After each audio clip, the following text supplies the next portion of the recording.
লায়লার সাথে যদি আমার সংসার থেকে থাকে, লায়লার সাথে যদি আমার বিবাহ হয়ে থাকে, তাহলে আমি কেন বিয়ের প্রলোভনে ধর্ষণের মামলায় জেল খাটলাম?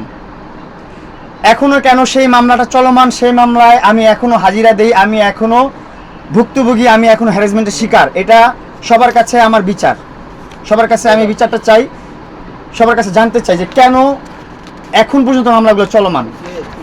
আর যেহেতু ধর্ষণ মামলা হয়ে গেছে, তারা আবার সে আবার এসে সোশ্যাল মিডিয়াতে বলে আমার স্বামী ছিল, আমার সংসার ভাঙছে, এটা করছে, এটা করছে। এত সাহস কি? মানে ওর যখন যা ইচ্ছা করে তখন তাই করবে? এটা কি ফ্যামিলি ব্যাকগ্রাউন্ডের পাওয়ারে? ওর বাবা ব্রিগেডিয়ার ছিল বা লেফটেন্যান্ট কর্নেল ছিল, ওর এক্স হাজবেন্ড দুজন লেফটেন্যান্ট কর্নেল ছিল, এগুলো কি তার পাওয়ার? এগুলো কি তার জোর? এই জোরে কি সে যা ইচ্ছা তা করে বাংলাদেশের বুকে? বাংলাদেশের বুকে কি আইন আর নাই? আইন কি দেখেন? আইন কি অন্ধ? আমি তো এখন মনে করছি আইন অন্ধ। আইনকে শ্রদ্ধা জানাই, সম্মান জানাই, তারপর তো আইন অন্ধ। একজন ডিএনএ টেস্ট করছে, ওর আমার ডিএনএ টেস্টে কোনো প্রকার আলামত আসে নাই, তারপরে এখনো মামলাটা চলমান। এই মামলায় আমি এখনো ভুক্তভোগী, এখনো দৌড়াদৌড়ি করতে হয় আমার এই ধর্ষণ মামলায়।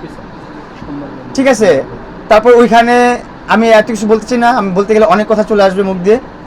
রাগ উঠলে তো মানুষ রাগের মাথায় অনেক ভুল বলে ফেলে, মানুষ ভুলটা রাগের মাথায়ই করে।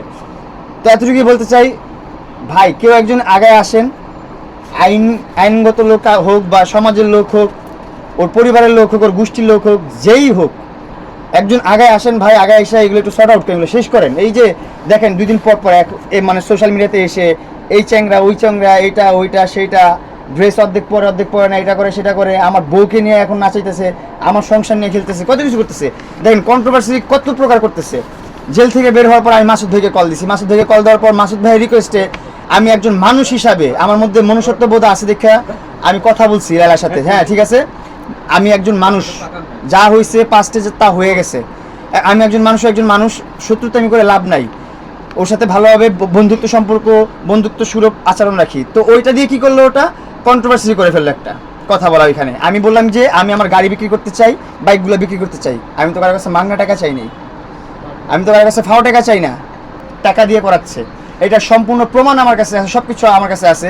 কিন্তু ও ওর মতন বুক ফুলায় চলতেছে, বুক ফুলায় ঘুরতেছে, ওর মতো কন্টেন্ট করতেছে, ওর মতন আরো কন্ট্রোভার্সি করতেছে। এই দেখেন লায়লা বলে যে আমার সংসার ভেঙে মোহনা তুমি সংসার করতে গেছো, তোমার সংসার কিভাবে সুখী হবে?